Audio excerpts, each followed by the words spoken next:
ঈশ্বর সর্বস্থানে সর্বভূতে আছেন বটে, কিন্তু অবতার না হলে জীবের আকাঙ্ক্ষা পূরণ হয় না, প্রয়োজন মেটে না। তাই তিনি মনুষ্য দেহ ধারণ করে ধরায় অবতীর্ণ হন। ঈশ্বর লীলা, দেবলীলা, জগৎলীলা, নরলীলা। নরলীলাতেই অবতার। যাঁরই নিত্য তাঁরই লীলা। তিনি ভক্তের ভালোবাসার জন্য 14 কোয়া হয়ে লীলা করতে আসেন। তাকে নররূপে দেখতে পেলে তবে তো ভক্তেরা ভাই, ভগ্নী, বাপ, মা, সন্তানের মতো স্নেহ করতে পারবে।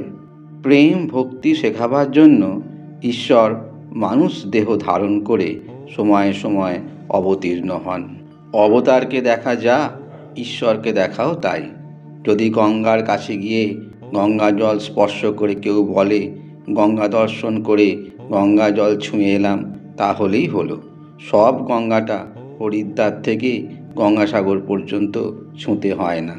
মন থেকে কামিনী কাঞ্চন সব না গেলে অবতারকে চিনতে পারা কঠিন। রাম পূর্ণ ব্রহ্ম, পূর্ণ অবতার, একথা 12 জন ঋষি ছাড়া আর কেউ জানতেন না। অন্যান্য ঋষিরা তাকে দশরথের বেটা বলেই জানত। অবতারে তিনি বেশি প্রকাশ। অবতারের শরীর থাকতে থাকতে তার পূজা ও সেবা করতে হয়। একটা গান আছে, সে যে কোঠার ভেতর চোর কুঠুরি, ভোর হলে সে লুকাবে রে। অবতারকে সকলে চিনতে পারে না। দেহ ধারণ করলে রোগ, শোক, ক্ষুধা, তৃষ্ণা সবই আছে। মনে হয় আমাদেরই মতো। রাম সীতার শোকে কেঁদেছিলেন।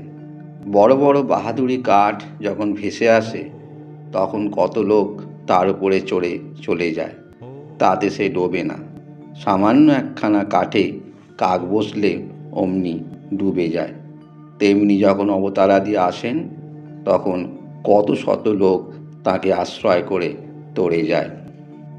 এ জগৎ সংসার তাঁর মায়া। মায়াতে সৎ বা নিত্য, অসৎ বা অনিত্য নিত্য বলে মনে হয়। মায়ার কাজের ভেতর অনেক গোলমাল, কিছু বোঝা যায় না।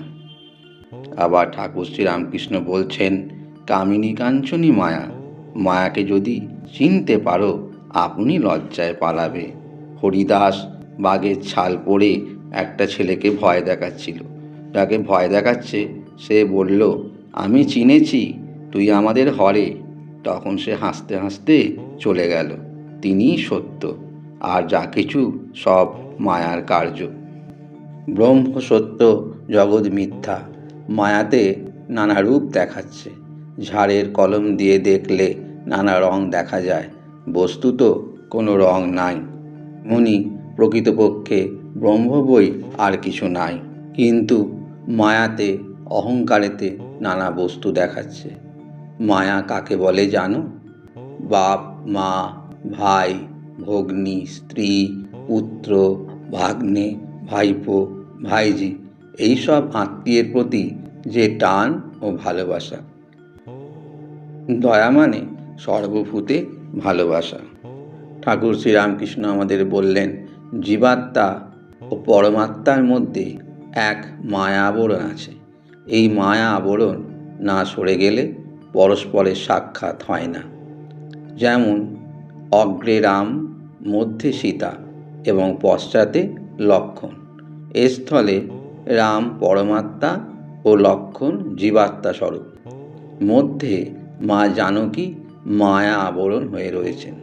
যতক্ষণ মা জানকী মধ্যে থাকেন, ততক্ষণ লক্ষ্মণ রামকে দেখতে পায় না।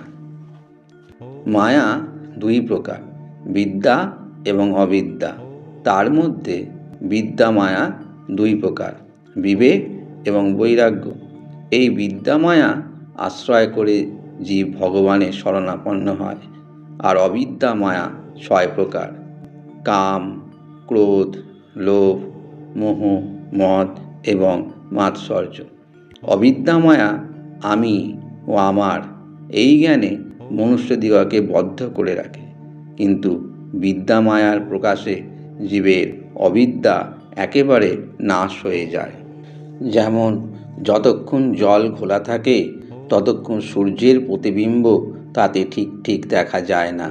তেমনি মায়া অর্থাৎ আমি এবং আমার এই জ্ঞান যতক্ষণ না যায় ততক্ষণ আত্মার সাক্ষাৎকার ঠিক ঠিক হয় না। ঠাকুর বললেন, পানা পুকুরে নেমে যদি পানাকে সরিয়ে দাও, আবার তখন পানা এসে জোটে। সেই রকম মায়াকে ঠেলে দিলেও আবার মায়া এসে জোটে।